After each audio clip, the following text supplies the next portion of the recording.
자, 지난주 또 복습하고 말씀 듣겠습니다. 지난주 복습 다니엘서였습니다. 다니엘서. 네, 다니엘은 언제 포로로 붙잡혀갔죠? 총 3차 중에 몇 차에 붙잡혀갔습니까? 첫 번째로 붙잡혀갔죠. 첫 번째로 다니엘을 붙잡혀간 인물이었습니다. 그래서 다니엘서는 크게 두 부분으로 나눠진다고 말씀드렸습니다. 다니엘이 직접 겪은 역사적인 사건을 다루는 부분, 그리고 환상에 대한 부분이었습니다. 그래서 역사적인 부분을 보면서 다니엘의 강단에 있는 믿음에 대해서, 이 강단 있는 믿음에 대해서, 그리고 그 믿음을 지키는 자에 대한 하나님의 지켜주심에 대한 이야기가 이제 역사적인 부분이었죠. 그 다음에 두 번째는 환상의 부분에서는 어떤 내용이었냐, 하나님의 나라가 앞으로 다가올 것이다 라는 이야기였습니다. 물론 그 가운데는 심판도 있었지만 결국에는 하나님 나라가 오고 회복이 될 것이다 라는 이야기였죠. 그래서 이 다니엘이라는 인물이 나라도 포로로 잡혀간 이 인물이 바벨론 그리고 바사, 그러니까 페르시아라는 이 두 나라를 거치고 계속해서 여러 왕들을 고위직에서 섬길 수 있었던 이유, 그 이유 뭐였습니까? 하나님에 대한 강단 있는 믿음이었다라는 게 역사서의 다니엘서의 모습이었습니다. 그리고 이 다니엘서의 1차적인 독자가 누구였죠? 누구였다고 했습니까? 포로로 잡혀간 유다인들, 유다 백성들이라고 했죠. 그렇기 때문에 다니엘은 너희도 나를 봐라, 나처럼 이렇게 믿음을 지킨다면 하나님께서 나를 지켜주듯이 너희도 반드시 지켜주실 것이다, 너희도 동일한 경험을 할 것이다 라는 소망을 주는 책입니다. 분명 다니엘서는 묵시문학이기 때문에 무슨 희귀한 동물들이 많이 나오고 어마무시한 무시무시한 모습들이 많이 나오지만, 그리고 강력한 심판이 있음을 여러 차례 경고하고 있지만 다니엘서 핵심은 무서움을 주는 책이 아니다. 심판이 있으니까 너희들이 무서워하면서 덜덜덜 떨어라 하는 책이 아니다. 심판이 있겠지만 결국 하나님께서는 회복을 주시겠다라는 소망의 메시지, 희망의 메시지의 책이다라는 거. 관련해서 뭐도 또 비슷하다 했죠. 요한계시록도 희망을 주는 메시지지 심판을 강조하는 그런 메시지의 책이 아니다 라고 말씀을 드렸습니다. 그렇다고 심판이 없다는 얘기 아니죠. 메인 강조점은 소망에 있다라는 것입니다. 자, 오늘은 이어서 호세아서입니다. 호세아서. 그래서 호세아서 들어가기 전에 또 오늘 호세아서부터는 또 다른 장르는 아니지만 좀 구분되는 장르가 들어가기 때문에 또 한번 다시 복습하겠습니다. 성경은 총 몇 권입니까? 66권. 구약 몇 권입니까? 29권입니까? 32인가? 31권입니까? 32. 32입니까? 그렇죠. 감사합니다. 39권입니다. 신약 몇 권입니까? 29. 27. 네. 아무리 들어도 이제. 39, 27. 네, 있습니다. 네. 그래서 이 구약의 39권을 이제 숫자로 나누면 5, 12, 5, 5, 12라고 말씀드렸습니다. 그래서 이 39권을 장르별로 총 4가지로 나눌 수 있습니다. 첫 번째가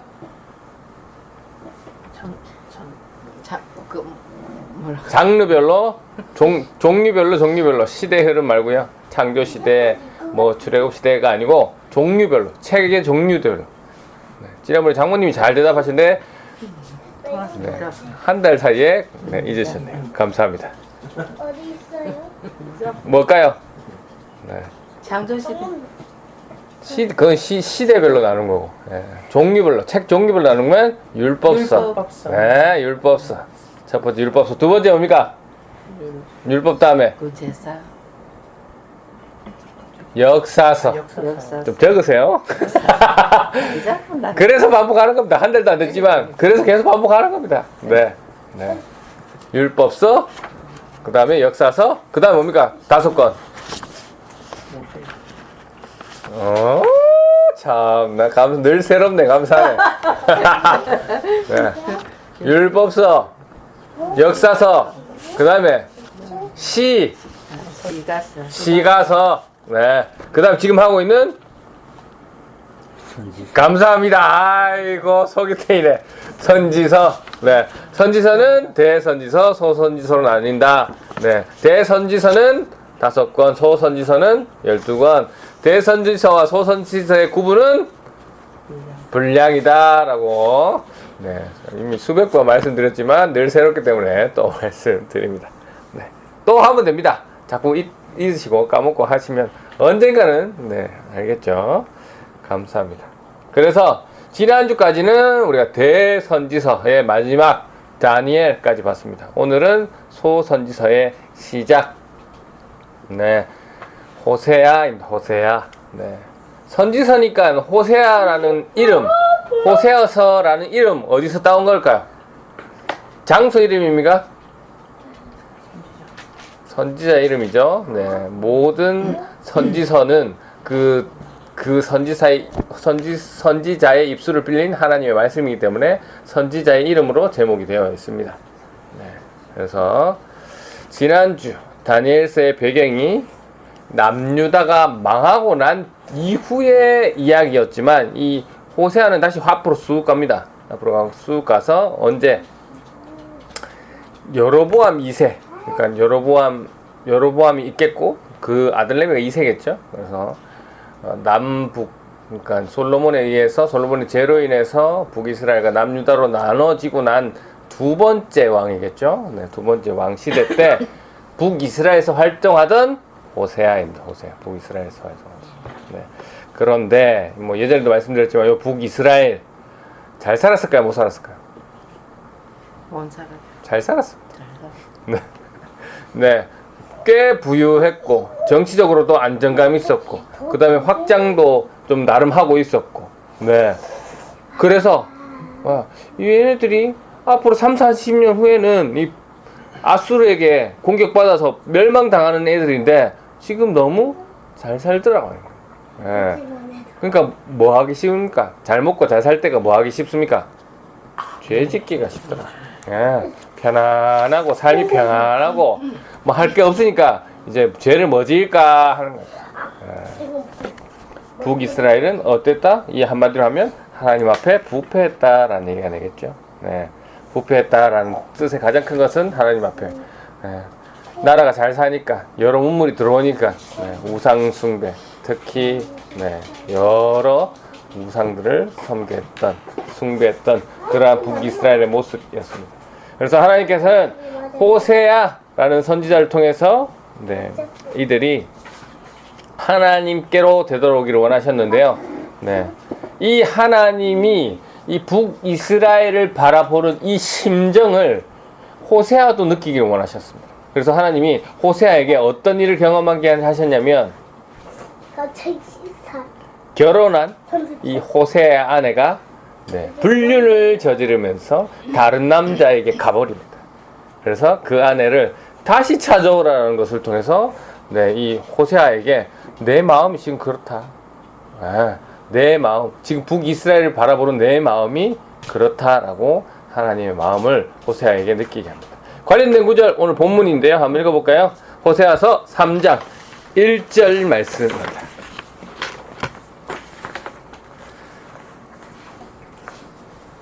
함께 읽겠습니다. 시작!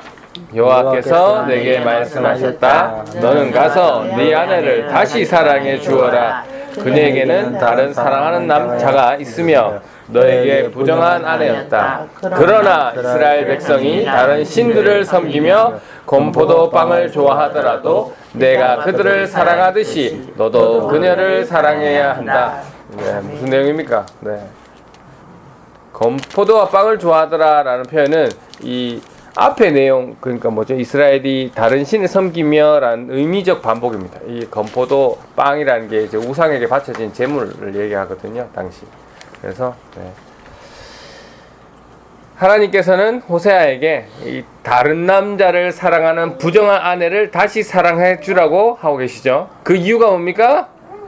내가 이스라엘이 이방신을 섬기는 것을 보고도 이스라엘 백성들을 사랑하는 것처럼 너도 그 나쁜 짓 한 호세아의 아내를 사랑해주라, 다시 데려오라 라는 것을 이야기하고 있습니다. 하나님의 사랑이 어떤지 알 수 있습니다. 호세아서는 크게 두 부분으로 나누는데요. 처음에는 1장에서 3장까지 내용인데 방금 우리가 다뤘던 호세아의 이 부정한 아내에 대한 이야기를 쫙 하면서 그게 중심이 아니겠죠. 그것을 빗대어 이스라엘이 지금 어떻다, 이스라엘의 모습이 어떻다라는 그런 메시지를 전하는 내용이고요. 그 다음에 4장부터 13장까지는 북이스라엘과 남유다의 죄에 대해서 심판이 있을 것이다 라는 다른 선지서와 동일한 내용, 너희가 죄 때문에 하나님이 심판을 받을 것이다 라는 내용이고, 14장에는 항상 똑같이 그럼에도 불구하고 너희가 회개한다면 회복될 것이다 라는 내용입니다. 멋지죠? 그래서 이 호세아서의 주요 내용을 다시 한번 말씀드리면, 북이스라엘은 죄를 짓고 망할 것이고 남유다는 그나마 불쌍히 여김을 받을 것이고 그러나 언젠가는 이 북이스라엘과 남유다 모두 하나님의 백성으로 회복될 것이다 라는 내용. 그리고 마지막 때 이스라엘은 여호와 하나님을 찾을 것이고 그들의 메시아인 다윗 왕도 찾을 것이다 라는 희망적인 메시지를 이야기하고 있습니다. 그래서 반복돼서 또 질문합니다. 북이스라엘, 남유다가 짓는 죄는 무엇입니까? 하나님 앞에 범죄한 죄. 우상 숭배. 맞습니다.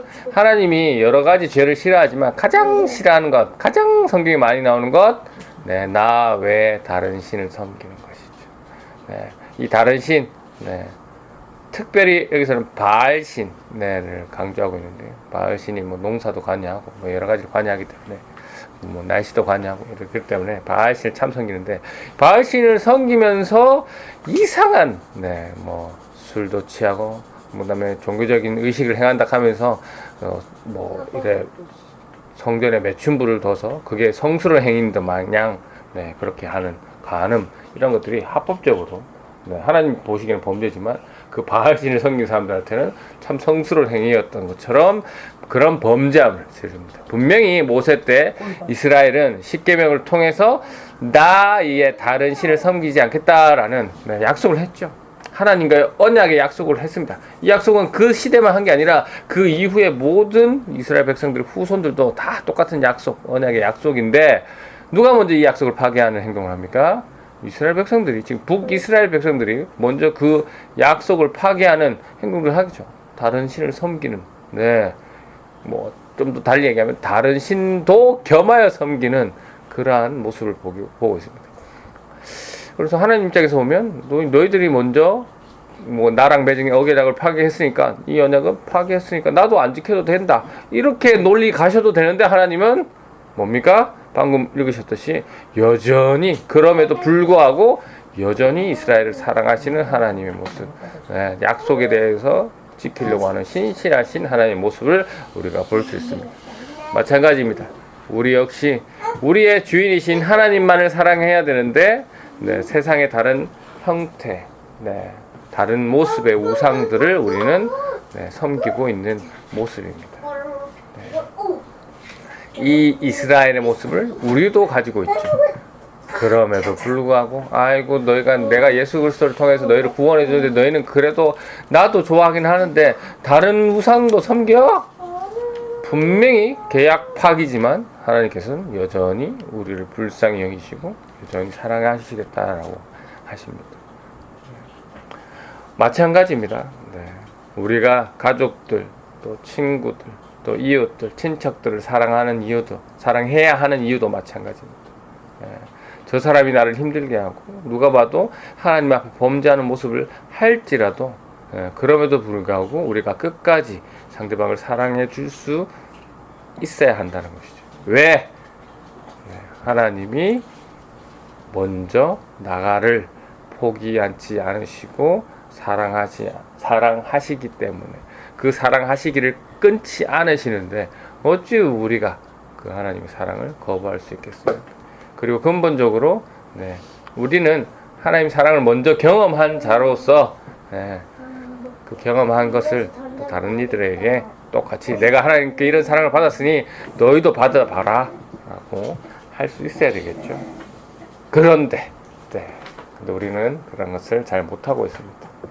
네, 이렇게 죄 많은 나도 사랑해 주시는 난데 네, 하나님이 저 사람도 사랑하지 않겠느냐.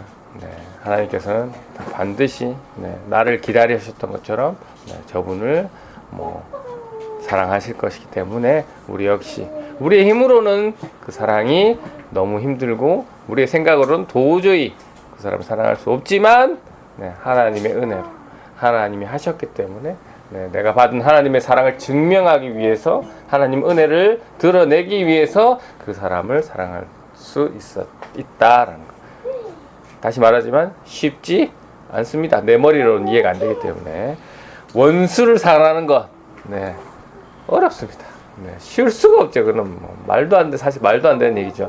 그런데 네, 오늘 본문에서 다 보면 다른 남자가 다른 여자가 좋다고 간 그 남편을 그 아내를 네, 다시 사랑한다고요? 되게 어렵습니다. 불가능한 게 가깝지 않을까요? 그런데도 하나님이 네, 사랑하라고 하시죠. 왜? 너희도 다른 우상을 섬김.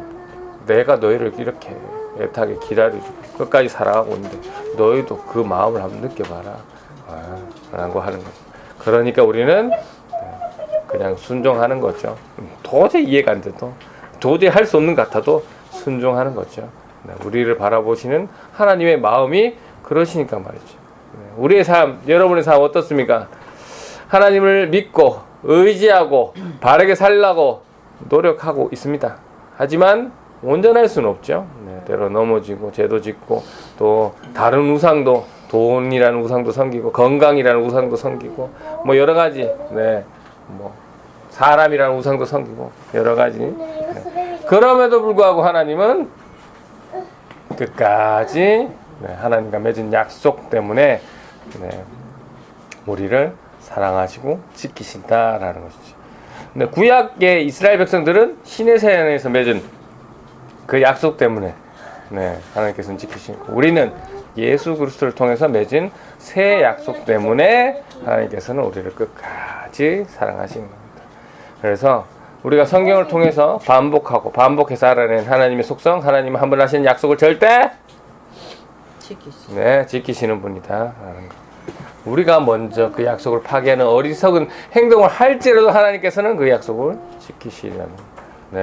우리가 다만 우리가 그것을 알고 우리의 잘못을 알고 회개하고 돌아올 때 하나님은 언제나 그 약속을 기억하시고 지켜주시는 한결 같으신 참 크고 크시고 참 이해할 수 없는 대단한 그 한량 없는이라는 크기를 알 수 없는 저렇게까지 사랑해 주셔도 되나라고 느껴질 정도로 크신 사랑 그런 하나님의 사랑입니다. 그래서 우리가 하나님을 사랑한다고 하면서 다른 것을 사랑하는 모습 분명히 있습니다.